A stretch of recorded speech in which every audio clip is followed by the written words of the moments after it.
이제 풀어라. 우리 명신님들이 또 되려고 애들한테 밀리면 안 되잖아. 우리 또 명신 작업실이 있는데. 알겠습니까? 자, 갑시다. 물질대사.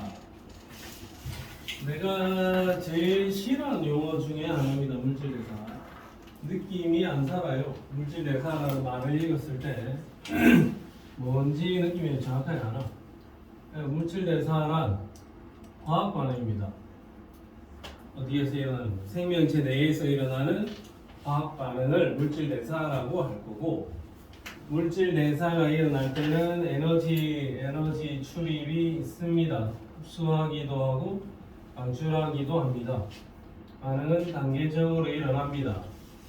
그리고 생명체 내에서 일어나니까 뭐 체온 뭐 한 36.5도씩 이 정도의 낮은 온도에서 반응이 진행되어야 되니까 반응 속도를 빠르게 해주는 효소가 필요합니다. 통합과학 시간에 이 효소는 활성화 에너지, 이 활성화 에너지를 맞춰서 반응 속도를 빠르게 해줬다. 그런 이야기 정도까지 언급을 했어요. 그리고 지금 여기에 나와 있는 물질 대사와 관련한 내용들은 사실상 통합과학 수준하고 거의 대등합니다. 그냥. 자, 물질 대사는 에너지 출입이 있어야 되고, 반응은 단계적으로 일어나야 되고, 효소가 필요하다. 효소 없으면 물질 대사 할 수 없다. 효소는 뭘로 만드니? 단백질을 가지고 만든다. 머리카락은 단백질을 가지고 만든다. 뼈는 단백질을 가지고 만든다. 알통은 단백질을 가지고 만듭니다. 어쨌든 효소도 단백질을 가지고 만듭니다. 호르몬, 항체 할 것 없이 전부 다 단백질을 가지고 만드는데 동화작용, 이화작용이 있다. 동화작용은 잔챙이들을 모아서 큰 걸 만들어주는 작업, 물과 이산화탄소를 이용해서 커다란 포도당을 만들어주는 작업, 잔챙이들을 이용해서 어떤 단백질을 만드는 작업, 이게 동화작용이고, 이화작용은 큰 걸 잘게 쪼개는 과정, 여기 이화작용입니다. 동화작용, 이화작용. 동화작용은 낮은 곳에서 높은 곳으로 가니까 에너지를 흡수해야 되고, 에너지를 흡수해야 되고, 이화작용은 높은 데서 낮은 데로 내려가니까 에너지를 방출합니다. 에너지 흡수, 에너지 방출. 그리고 그 생명과학 1차 시수업도 있고, 그 화학 1차 시수업도 있거든. 그것도 들어야 돼. 유튜브 오늘 들어야 돼. 생명과학은 좀 이따 들어도 되는데 화학은 오늘 들어야 내일 수업이 이해가 될 수 있어요. 오늘 꼭 들어요.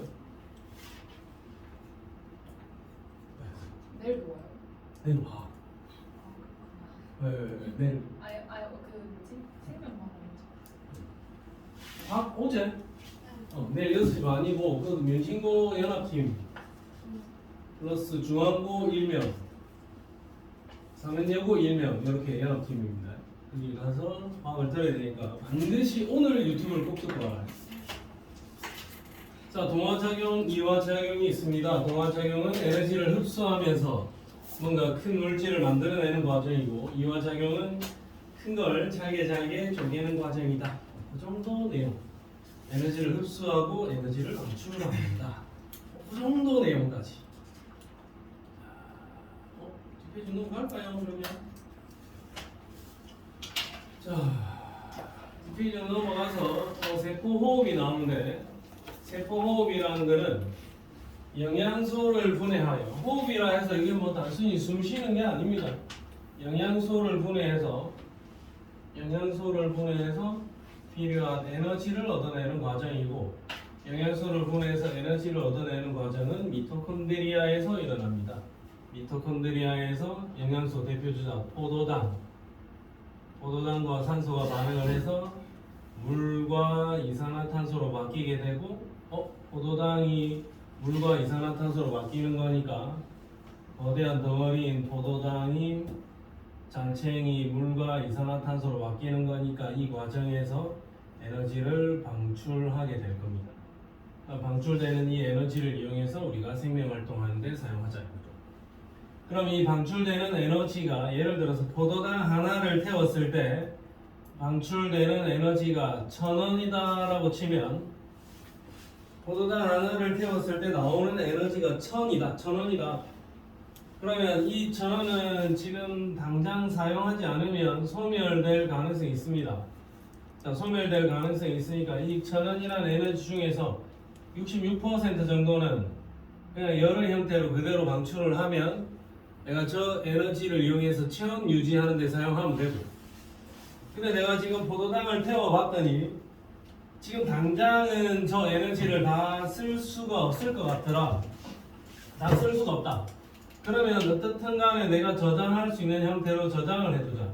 ATP에다가 포도당에서 방출되는 에너지 중에서 한 34% 정도는 ATP에다가 저장을 해 놓는 거야. ATP에다가 66% 정도, 660원은 지금 당장 사용을 하고 나머지 340원은 차후에 필요할 때를 대비해서 ATP에다가 저장을 해두자. 미토콘드리아에서 포도당을 분해하면 에너지가 나오는데 그 에너지의 일부는 당장 사용하고 그 중에 일부는 저장을 해두자. 저금통에 넣어두자 이겁니다. 저금통에 넣어뒀다가 나중에 필요할 때 그 저금통에서 꺼내 쓰자.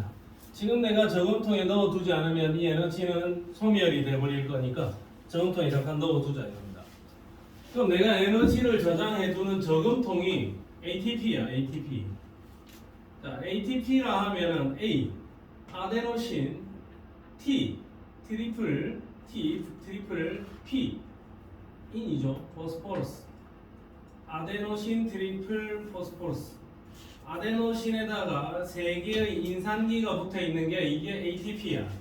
자, 아데노신은 뭐냐면 여기 있는 아데닌 구아닌, 사이토신, 타이민 할 때 그 아데닌하고 리보스, RNA 할 때 나오던 그 리보스 또 한 번 더 내가 찍어 보겠습니다.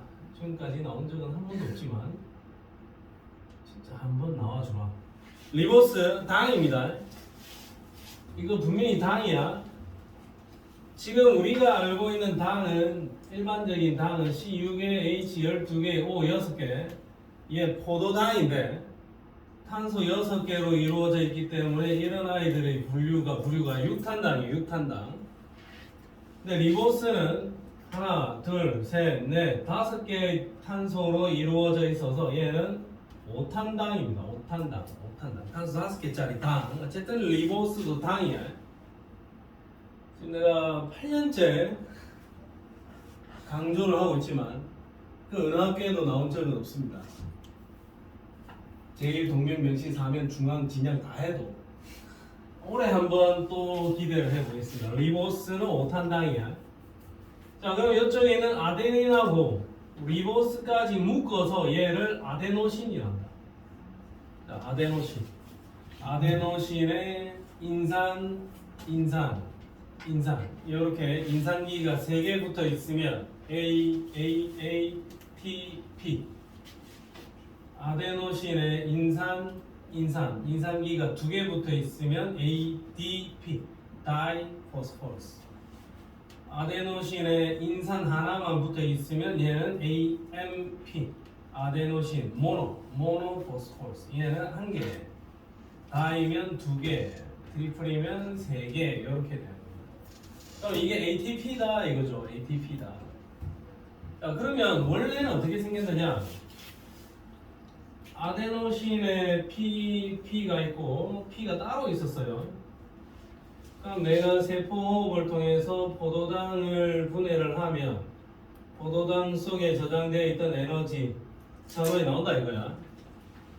1000원 중에서 660원은 내가 그냥 사용을 했고, 내가 그냥 썼고 체온 유지하는 데 썼고, 나머지 340원이 얘하고 얘를 붙여주는 작업을 하는데 사용이 된다 이거죠. 자, ADP 같은 경우에 ADP는 ATP보다 크기가 작지? 그러면 ADP에다가 인산기를 붙여주면 얘가 ATP가 될 거고, 이런 작업은 에너지를 흡수해야 진행될 수 있는 흡열 반응이다 이거죠.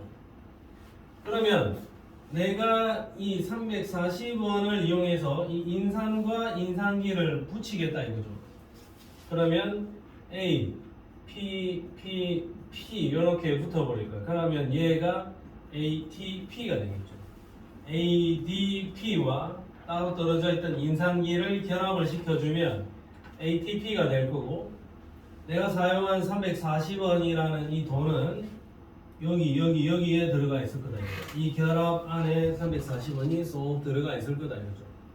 그럼 이 결합, 인산기와 인산기 사이의 이 결합을 고에너지 인산결합이라 하는데, 여기에 340원 묻어놨다 이겁니다. 대충 보면 뭐 여기도 한 340원 묻어놨겠죠.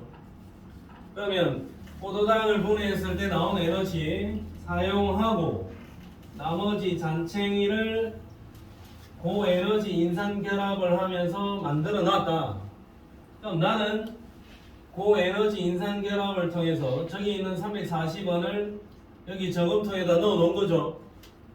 내가 저기 저금통에 넣어놨는데 좀 이따 보니까 내가 지금 계단을 좀 올라가야 돼요. 계단을 올라가려면 힘을 써야 되지. 힘을 써야 되면 그때 이 고에너지 인산결합을 하나를 끊어. 그러면 A에 P 되면서 인산기가 하나 따로 떨어져 나갈 거고, 이 결합을 하나 끊으면 여기에 숨어 있던 340원의 에너지가 튀어나올 거다 이거지. 그러니까 이 에너지를 이용해서 계단을 올라가면 된다 이겁니다. 이 에너지를 이용해서 공부를 하면 된다 이거죠. 이 에너지를 이용해서 뭘 하면 된다 이거죠. 그럼 내가 ATP에 저장해둔 에너지를 이용해서 생명활동에 사용합니다. 이렇게 보면 됩니다. 그럼 여기서 생명활동에 사용되는 에너지는 과연 뭔가? 뭐 여기에 대해서 질문을 하는 학생이 있는데, 우리가 생각을 해보면 좀 이따 배우겠지만 기초대사량이라는 게 있어요. 기초대사량 플러스 활동대사량, 나중에 배웁니다. 활동대사량을 더해주면 이게 1일 대사량이 될까요? 플러스 알파가 하나 더 있고. 자, 기초대사량이라 하면은 그냥 생명 유지를 위해서 필요한 기본적인 에너지야. 생명 유지를 하려면 일단 숨 쉬어야 되겠죠. 심장박동 해야 되겠지. 심장 뛰고 숨 쉬고 하는 거 아무것도 안 해야 돼. 그게 기초대사량이고, 활동대사량은 목숨줄 유지하는 거 이외에 플러스 어떤 행동을 했을 때 나타나는 에너지, 그 필요한 에너지가 활동대사량이에요.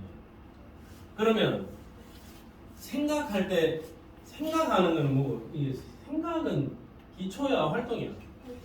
활동이야. 생각하는 거는 내가 지금 생각하는 거잖아. 생각할 때 에너지 소모됩니다. 우리 공부할 때 에너지 소모하는 거야. 자는 거는?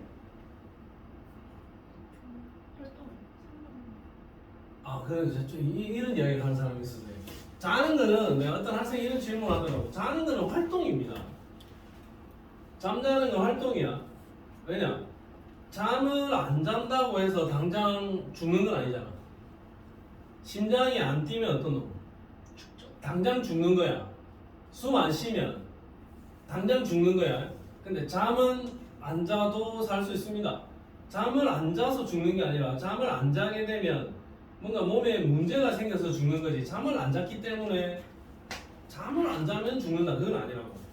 잠자는 거는 기초대사량이 아니고 활동대사량이다. 어떤 학생이 이렇게 질문을 했어요. 선생님, 잠을 자지 않으면 죽지 않습니까? 그래서 잠은 기초대사량에 넣어야 되는 게 아닙니까? 아닙니다. 잠은 활동대사량입니다. 기초대사량은 당장 죽어야 돼, 그냥 없으면. 자, 그러면 너그 시험 문제가 결국 이 ATP를 이용하는 문제가 하나 나올 거라고, 그냥 간단하게. 이거 틀리면 안 된다. 그러면 이 그림을 보세요. 아까 설명했던 게 포도당과 산소가 반응을 해서 세포호흡이 일어납니다. 일어나는 장소는 미토콘드리아일 거고, 미토콘드리아에서 이런 일이 일어나면 에너지가 방출됩니다. 왜냐? 포도당을 세포호흡을 통해서 분해하는 거니까 이거는 이화작용. 이화작용인데, 이화작용이니까 에너지 방출한다. 660원 방출하고 340원은 에너지가 나온다. 그럼 그 340원의 에너지를 이용해서 이 작업을 시키는 거죠. 340원의 에너지를 투입을 해서 ADP와 인산기 따로 떨어져 있던 거를 ATP로 붙여주는 작업을 하면 여기에 결합을 형성하면서 이 340원의 에너지가 여기에 들어가 있다. 그러면 나는 지금 이걸 일단 만들어 놓은 거고, 그 다음에 요 반응을 진행을 하는 거죠. 요 반응을 진행을 해서 ATP를 ADP와 인산기로 쪼갰다. 여기를 잘랐다. 그럼 여기에 고에너지 인산결합에 묻어뒀던 에너지 340원이 튀어나올 거고, 이걸 이용해서 여러 가지 활동들을 하자 이겁니다. 저 에너지를 이용해서 다양한 활동을 할 수가 있다. 쌤 근데 AMP에 그 인산 두 개 붙이는 거 맞나요? 그것도 되겠죠. 그 에너지가 그럼 두 배로 되는 거예요? 그거는 두 배로 들어야겠지. 물론 두 배는 아닐 겁니다. 두 배, 딱 정확하게 두 배는 아닐 거고, AMP에다가 인산기 두 개를 붙이는 작업을 해야 될 수도 있습니다. 만약에 내가 밥을 못 먹고 과도하게 많은 에너지를 사용을 했다. 그러니까 ATP의 양이 부족할 거잖아. 근데 에너지는 엄청 많이 쓰고 있겠지. 이거 잘라 쓰고 이거 잘라 쓰면 AMP가 생겨날 겁니다. 그러면 틈 날 때마다 AMP를 일단 ADP로, 그리고 ADP를 ATP로 바꾸는 작업들은 계속 진행이 되겠죠. 그래서 에너지를 자꾸 비축을 해야 될 거고, 필요하면 사용하자 이거야. 그럼 기본적으로는 우리가 어느 정도 에너지 상황이나 뭐 신체적인 구조가 상황이 여유가 있다면 일단 이 작업을 먼저 하겠죠. 얘들부터 싹 하나씩 걷어내고, 내가 ATP 100개 있으면 걔들 하나씩 다 걷어내고 나서, 그래도 뭔가 먹은 건 없는데 에너지가 과도하게 필요하다 그러면 이것도 잘라가지고 쓰고 이렇게 되는 거죠. 저금통이 두 개다 이거죠. 일단 좀 뭐 하나 꺼내가지고 쓰고 나서 나중에 급하면 하나 더 꺼내가지고 쓰고 이렇게 되는 거죠. 여기서 시험 문제 하나 나옵니다. 자, 뒷페이지. 자, 뒷페이지. 뭐 이거 뭐 별거 아닌데 이거 한번 살펴보자. 자, 증류수. 요 그림과 관련되는 문제. 나중에 저기 실험 문제를 하나 풀도록 하고. 자, 일단 요 포인트가 뭔지만 보겠습니다. 증류수에다가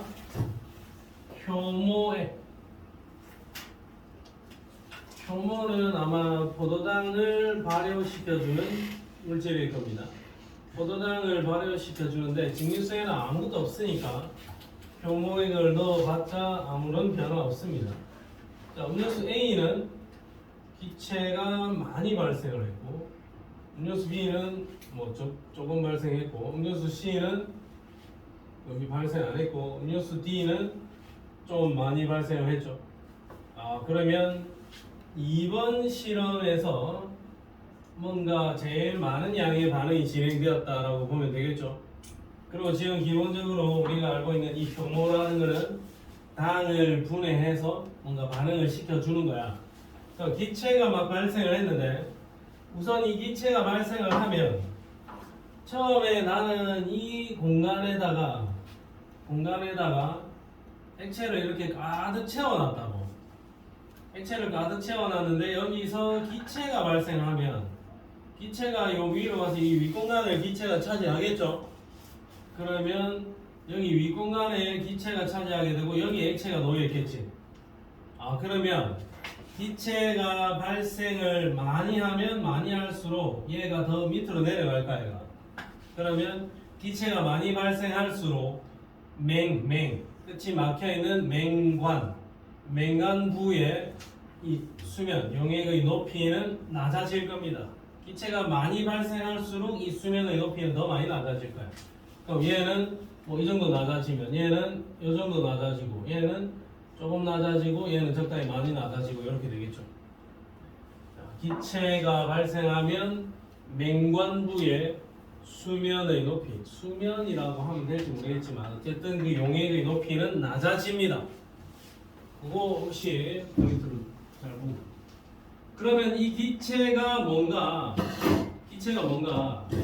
기체는 이산화탄소인데, 이산화탄소 기체는 당이 분해해서 생겨난 것이다. 이산화탄소는 당, 이 음료수 속에 들어있는 당이 분해되어서 만들어진 것이다. 그럼 이산화탄소줄은 우리가 어떻게 하느냐? 사실 조금 섭섭하긴 한데 이산화탄소라는 거는 요 실험을 통해서 확인을 했다라고 합니다. 수산화칼륨을 넣어보면 수산화칼륨이 이산화탄소를 흡수하기 때문에 이 발생한 기체가 이산화탄소라는 것을 알 수 있다. 이렇게 되어 있는데 조금 섭섭하긴 합니다. 수산화칼륨 KOH 결국 염기성을 넣어보겠다라는 이야기입니다. 염기성은 이산화탄소를 흡수하는 성질이 있다. 왜냐하면 이산화탄소가 약간의 산성을 띠기 때문에. 그럼 수산화칼륨 대신에 NaOH를 넣어줘도 비슷한 결과가 나올 겁니다. KOH 또는 NaOH 넣어주면 되고. 또 문제에서는 HCl을 넣어서 어쩌고 저쩌고 이러고 있을 거거든. 이건 안 된다 이거야. 왜? 이산화탄소 자체가 물에 녹았을 때 산성을 띠기 때문에 염기성을 넣어주면 이 기체의 부피가 줄어들 것이다. 산성을 넣어주는 것은 의미가 없다. 그 정도 내용. 기본적인 이 실험 자체는 대단한 건 아닌데 어쨌든 당이 분해되어서 이산화탄소 기체가 발생합니다. 세포 호흡이 일어날 때 발생하는 기체를 확인해 보기 위한 실험입니다. 자, 그러면 뒤로 가서 문제 두 개만 풀겠습니다. 두 개만.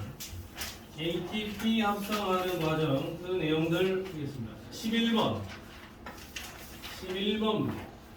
44쪽에 11번 스타트.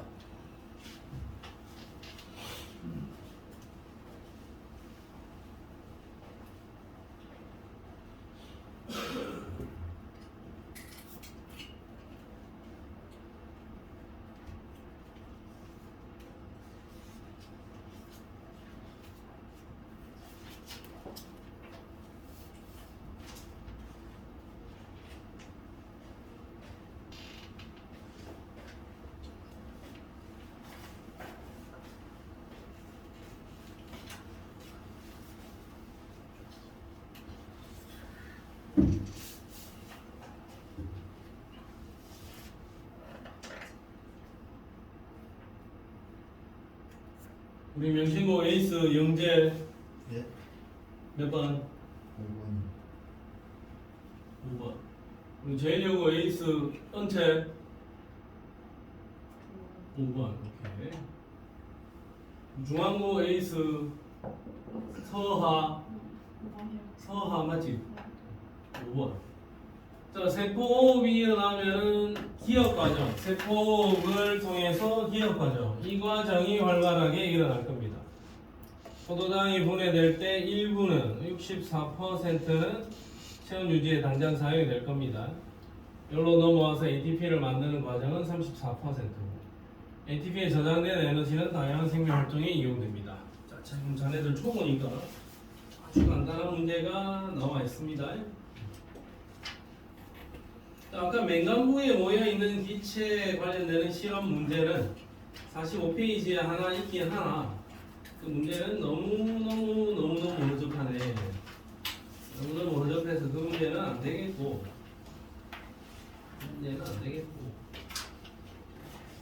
자, 그 문제는 안 되겠고 72페이지에 5번 이것도 너무너무 간단한데 72페이지에 5번 문제 스타트.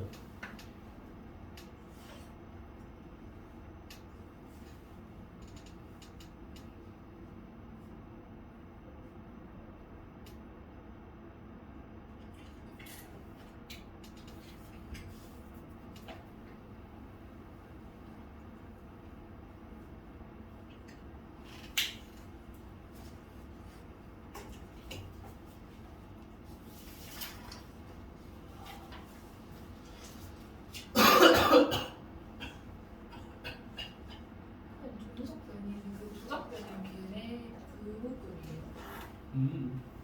왜 조석변? 종속 변이는 실험의 결과에 해당하는 거죠. 자, 변이는 한 번 다시 정리할게. 변이는 내가 어떤 변화를 주는 조작 변이이고 내가 약을 먹였냐 안 먹였냐. 지난 시간에 수업 내 예로 뭘로 설명했지? 아, 저 저번에 한 거예요? 뭘로 첫 번째 내가 뭘로 설명했잖아. 잠시만 이거 얘로 코로나도 하고 오케이 모르겠습니다. 이해했나? 자, 약을 먹였냐 안 먹였냐를 나타내는 게 조작 변인이고, 그 다음에 약을 먹이고 안 먹이고 떠나서 나머지 조건은 동일하게 맞춰줘야 돼. 그게 통제 변인이야. 뭐 잠을 3시간 재우고 운동 2시간 시키고 밥 3끼 먹이고 나머지 조건은 동일하게 맞춰주라. 그럼 조작 변인과 통제 변인 두 개를 묶어서 독립 변인이라 합니다. 자, 독립 변인과 쌍을 이루는 게 종속 변인인데, 종속 변인은 내가 하고 있는 이 실험의 결과에 해당하는 내용이에요. 약을 먹였더니 살았다, 약을 먹였더니 죽었다, 약을 안 먹였더니 살았다, 뭐 이런 실험의 결과에 해당하는 내용이 종속 변인입니다. 인정? 그러면 저 문제에서 포도당을 효모 용액을 넣어서 분해를 시킬 거잖아요. 그러면 실험의 결과 내가 측정하고자 하는 거는 얘가 분해가 되면 기체가 발생할 거다라는 가정을 하고 있는 거죠.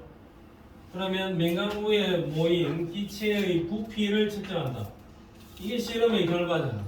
그럼 조작 변이는 효모 용액을 넣어주고 안 넣어주고, 넣어주고 안 넣어주고, 그 다음에 여기서 통제 변인이라 하면 35도씨 20분, 나머지 조건 똑같이 맞춰줬을 거 아니야. 35도씨 20분의 조건이 통제 변인이고, 효모액을 넣고 안 넣고가 조작 변인이고, 그래서 실험의 결과는 기체의 양을 측정한 거니까 이 기체의 부피 이게 종속 변인에 해당합니다. 자, 그 다음에 효모 용액을 넣었더니 기체 발생, 이거 이산화탄소일 겁니다.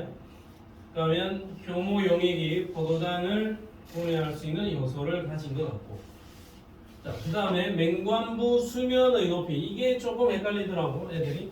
기체 많이 발생했으니까 수면의 높이가 얘가 높은 거 아닙니까? 이렇게 생각을 한다고. 뭐 5분 체크하는 민지 안 했지. 자, 얘는 기체 양이 적으니까 그대로 꽉 차 있고, 실험 2는 기체가 요만큼 발생했으니까 이렇게 차 있을 거고, 실험 3는 뭐 요만큼 이렇게 차 있겠죠. 수면의 높이가 제일 높은 쪽은 실험 1, 그 다음은 2, 제일 낮은 거는 3 이렇게 될 거니까 이거는 반대로 해석을 해줘야 되겠죠. 그래서 디귿 보기가 틀렸고 정답은 5번. 알겠습니까? 자, 오케이. 자, 다시 돌아가서 46페이지로 돌아가겠습니다. 46페이지로 돌아가서 시범 설명을 하기 앞서서 30초간 휴식.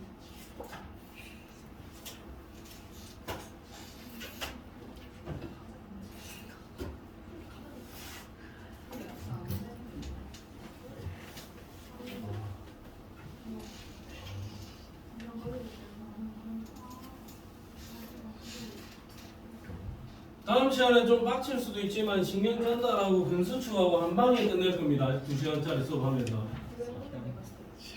다음 시간에가 본게임 시작이야. 본게임.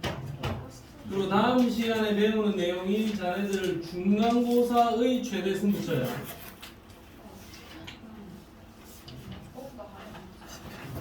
알겠습니까?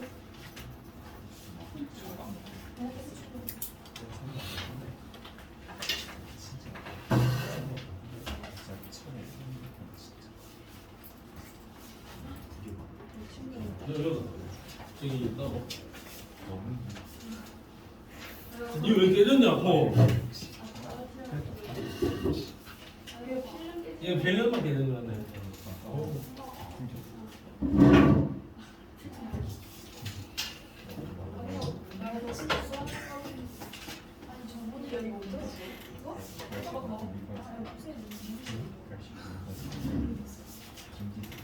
자, 가봅시다. 46페이지.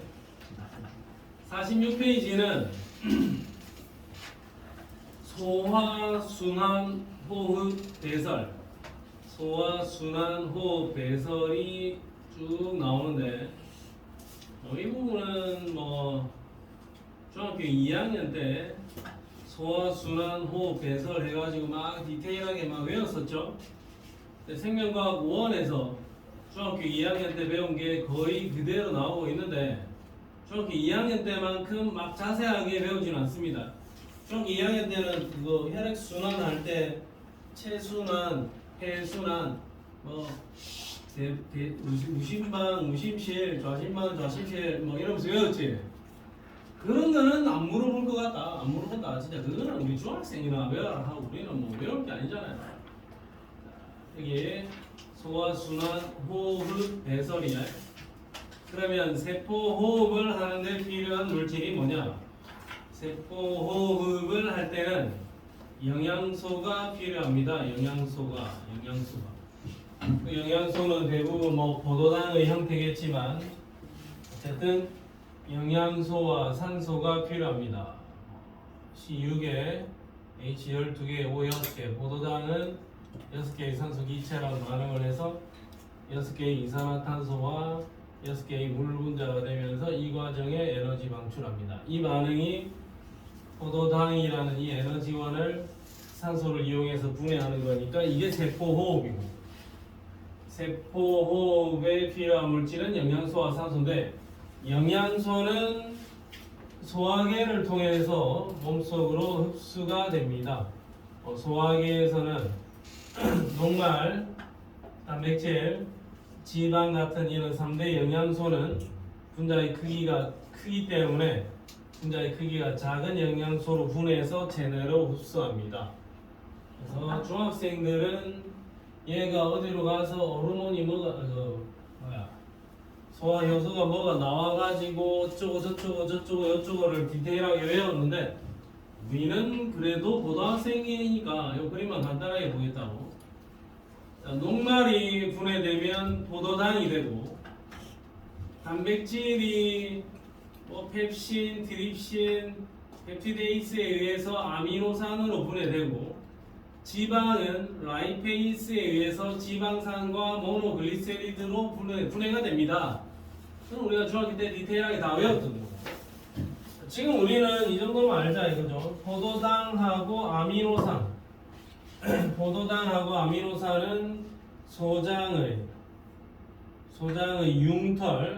융털에 보면 암주관이 하나 뻗어 올라와 있고 암주관 옆에 모세혈관들이 있는데 포도당하고 아미노산은 이 모세혈관으로 흡수가 되고 지방산과 모노글리세리드, 지방이 분해되어서 만들어진 지방산과 모노글리세리드는 이 암주관을 통해서 흡수가 됩니다. 그 정도.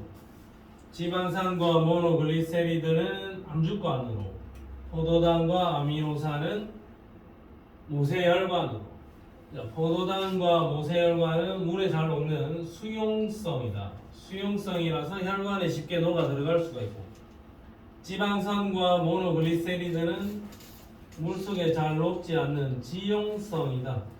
그러니까 얘는 혈관으로 데리고 갈 수가 없습니다. 그래서 암주관으로 흡수해서 끌고 간다. 결국에는 이렇게 흡수된 영양소의 목적지는 일단 심장으로 들어갈 거고 심장에서 온몸으로 쫙쫙 배달을 나가줄 겁니다. 그래서 온몸 구석구석에서 영양소를 필요한 곳으로 이동을 해서 그 각각의 세포에서 세포호흡을 실시하도록 할 거다. 그 정도 이야기만 합시다. 여기는 혹시 학교마다 선생님마다 특징이 또 다 다를 수가 있습니다. 제1여고, 명신고, 중앙고 선생님들의 특징이 다 다를 수가 있는데 이 부분을 그 선생님 스타일에 따라서 녹말이 분해되는 과정, 단백질이 분해되는 과정을 막 디테일하게 수업을 한다. 그럼 그거 외워야 되는 거예요. 대부분은 그냥 간결하게 들어가는 편이거든. 그럼 그 스타일을 잘 보고 판정을 해줘야 되겠습니다. 알겠습니까? 빨리 좀 어려운 부분을 빨리 들어가고 싶죠. 섭섭해. 자, 그러면 산소는 어떻게 흡수하느냐? 산소는 호흡을 통해서 흡수합니다. 자, 호흡을 통해서 산소는 몸 안으로 들어오는데 폐 하나하나에 있는 폐포에서 기체 교환을 합니다. 이제 폐가 여기 있으면 폐 안에 있는 하나의 세포니까 얘 폐포라고 보면 자, 요리 혈관이 지나간다. 혈액이 이렇게 들어오는데 얘는 이산화탄소를 흡수 많이 들고 있고 산소를 좀 흔들고 있다. 그러니까 많이 들고 있는 이산화탄소는 나가고 산소는 들어와라. 그래서 여기서 산소를 충전을 해서 다시 나가는데 폐에서 나가는데 그때는 이산화탄소는 적고 산소를 흡수 많이 들고 심장으로 다시 들어간다. 그럼 심장이 여기 있으면 심장에서 폐로 갈 때는 산소의 양이 적고 이산화탄소가 많았는데 폐에서 산소 충전을 해서 다시 심장으로 들어와라. 산소 흡수 많이 들고 들어와라. 그러면 심장에서 다시 산소 흡수 많이 들고 온몸으로 돌아가라. 그럼 온몸에다가 산소를 갖다 주고 다시 심장으로 돌아올 때는 산소 작다. 그러면 다시 폐로 가서 산소 충전하고 심장으로 와서 온몸으로 가라. 폐로 가서 산소 충전하고 심장으로 돌아오는 이 혈액순환이 폐순환이고 산소를 많이 들고 온몸 들고 다시 심장으로 돌아오는 이 과정이 온몸순환 또는 체순환 이렇게 불러주는 용어였다. 디테일하게 외우지는 않습니다. 어쨌든 공기 중에 산소는 폐포에서 모세혈관 쪽으로 들어가게 되고 혈관 속에 있던 이산화탄소는 혈관에서 폐포로 확산되어서 빠져나갑니다. 확산되어서 빠져나가는 거예요. 확산되어서 들어오고 확산되어서 나갑니다.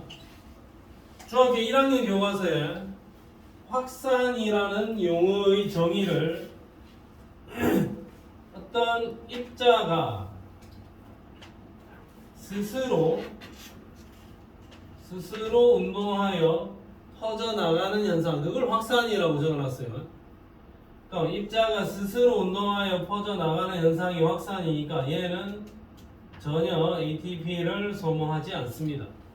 ATP 소모하지 않습니다. 확산이 일어날 때는 ATP 소모하지 않는다.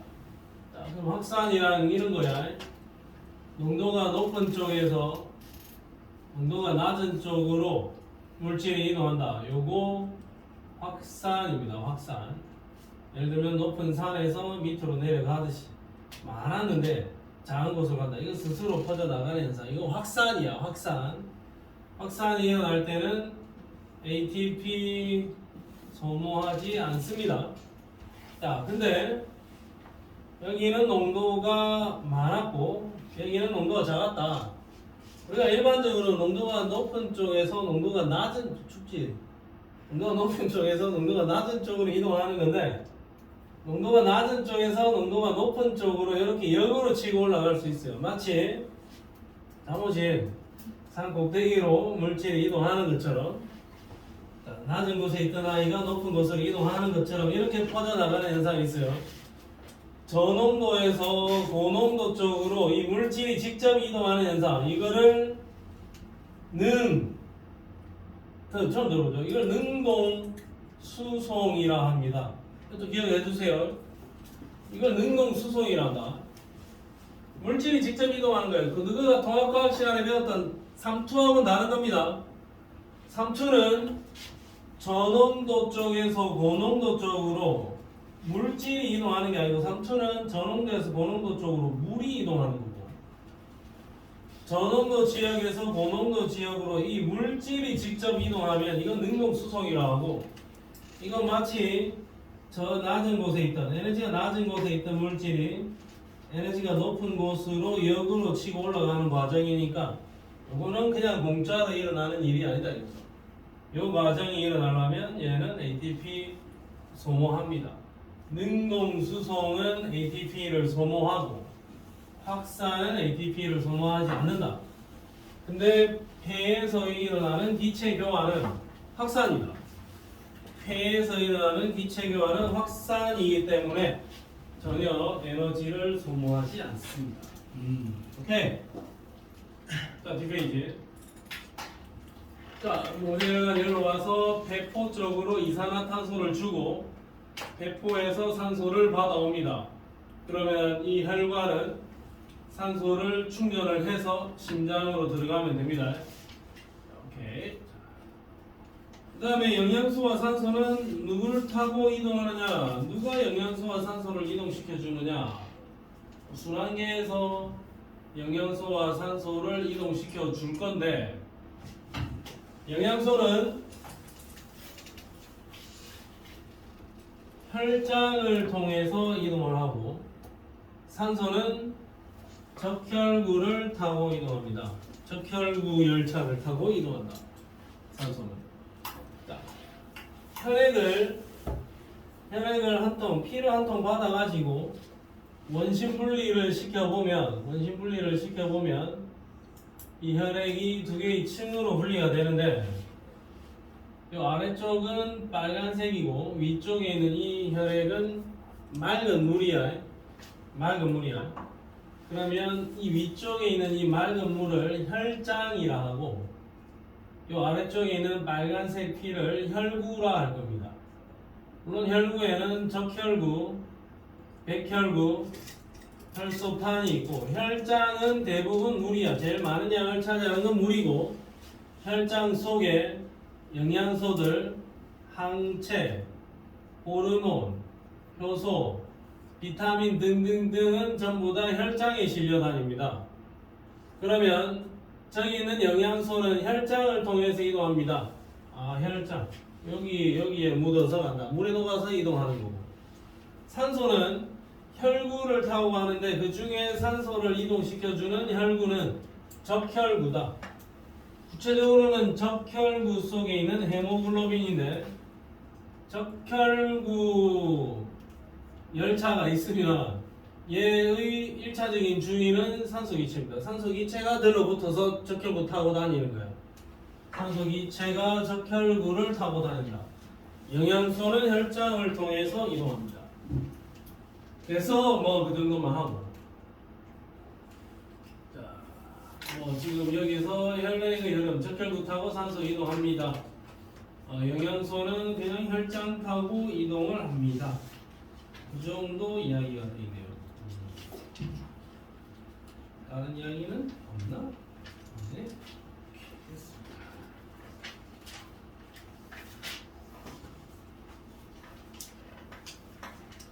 요거 이산화탄소도 하나 적어놓고 가야 되는데, 이산화탄소는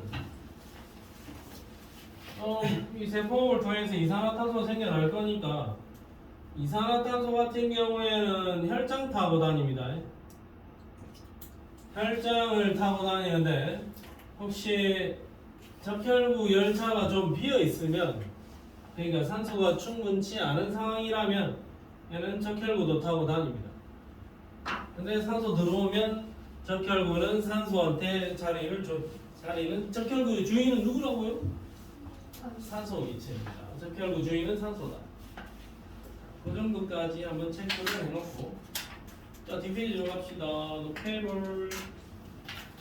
자, 노폐물 하면 또 중학교 때 배설 과정 해가지고 사무체, 범원 주머니, 여과, 재흡수, 분비 하면서 막 디테일하게 외웠죠. 자, 그런 거 다 제끼고, 우리는 고등학생. 자, 탄수화물과 지방은 CHO 이걸로 구성이 되어 있습니다. 그러면 탄소가 소화되면 이산화탄소로 수소와 산소 이런 것들이 반응해서 물이 될 거니까, 탄수화물과 지방을 세포호흡으로 사용을 하면 물과 이산화탄소만 생겨날 거야. 근데 단백질은 CHON 질소가 있다. 그럼 얘도 이산화탄소하고 물인데, 질소는 암모니아가 됩니다. 암모니아는 상당히 독성이라고 표현하기는 좀 그렇지만 별로 안 좋다. 독성이 있어서 별로 안 좋으니까 암모니아는 몸속에 있으면은 좀 별로야. 그래서 얘는 요소로 변신시킵니다. 요소는 CO 이중결합에 NH2 붙어 있고 NH2 붙어 있는 이런 구조인데, 요소의 구조가 중요한 건 아니라고. 지금 우리는 화학 시간이 아닙니다. 우리는 생명과학 시간입니다. 그러니까 요소의 구조를 그리시오 이런 건 절대 안 물어보겠죠. 그냥 암모니아는 요소로 바뀝니다. 그 정도만 알면 되는 거예요. 요소가 이렇게 생긴 거는 우리가 크게 물어볼 이유는 없습니다. 암모니아는 요소로 바꿔줍니다. 자, 그러면 이렇게 생겨난 노폐물, 물, 이산화탄소, 암모니아는 어떻게 할 거냐? 이산화탄소는 폐에서 날순으로 나가면 됩니다. 폐에서 날순으로 나갑니다. 내가 어제 유튜브 쇼츠 또 보다 보니까 소가 막 배가 불루가 해가지고 낑낑대고 있더라고. 그 폐에서 발생한 이 세포를 통해서 발생하는 기체가 못 빠져나가고 배에서 낑낑대고 있는 거라고. 그러니까 또 어디 수의사한테 그때 아저씨가 와가지고 배를 그냥 칼로 찔러버리네? 송곳으로? 깜짝 놀랐습니다. 이만한 속옷이요. 아니 저긴 걸로 뭐 이래 사투만 쭉 찌르고 하니까 그 기체가 쑥 빠져나왔는데 아가 정상적으로 또 뛰어다니네. 피가 나면 모르지도 않던데. 뭐 하여튼 주작일 수도 있습니다만 구멍을 뚫어서 배 속에 가스 찬거를 끄집어내주더라고. 자, 물은 대단한 노폐물은 아니잖아. 물은 그냥 필요한 데 쓰고 너무 많으면 오줌으로 나가고 날순으로 나갈 수도 있습니다. 트림 끄끄 할 때 이산화탄소도 나오겠지만 트림을 끄끄 할 때 그 안에 수증기도 들어있을 수 있다. 자, 암모니아는 문제라 했죠. 암모니아는 문제니까 요소로 즉시 전환을 해. 간에서 요소로 전환을 한 다음에 오줌에다가 암모니아 섞어서, 그러니까 요소를 섞어서 내보내면 됩니다. 오줌 속에는 요소 들어있습니다. 오줌 속에는 요소 들어있습니다. 요소의 근본은 암모니아입니다.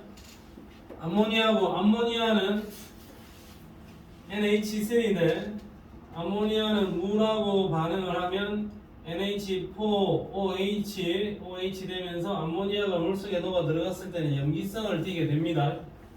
그래서 근본적으로 암모니아는 염기성이다. 브레스테드 로우이 염기가 되겠죠. 수소 이온을 받았으니까. 배운 사람들 다 알겠죠? 브레스테드 로우이. 배웠니? 안 배웠니? 몰라네. 너 화학 이제 배우지?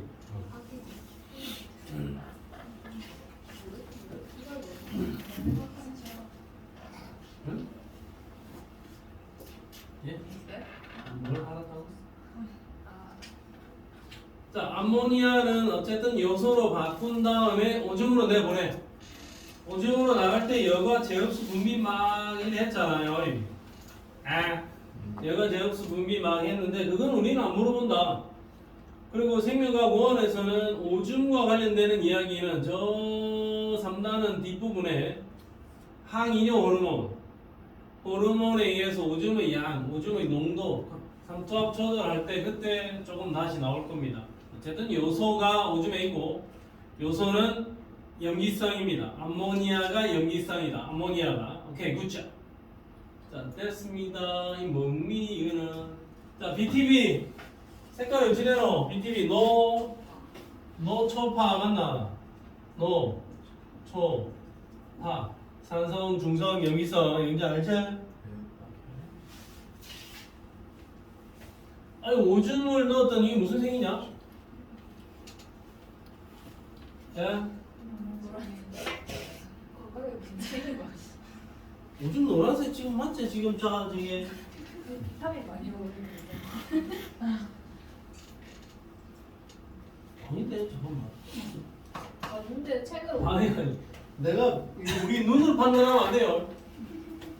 눈으로 판단하면 안 돼. 글자를 읽어. 오줌에다가 BTB 용액을 넣었더니 초록색을 띈대요. 나는 모르겠다. 뭐 초록색이란다 책에서. 오른쪽도 초록색 아니에요? 응? 지금 얘 잠깐만. 이건 그냥 오줌이가. 얘 노란색이고.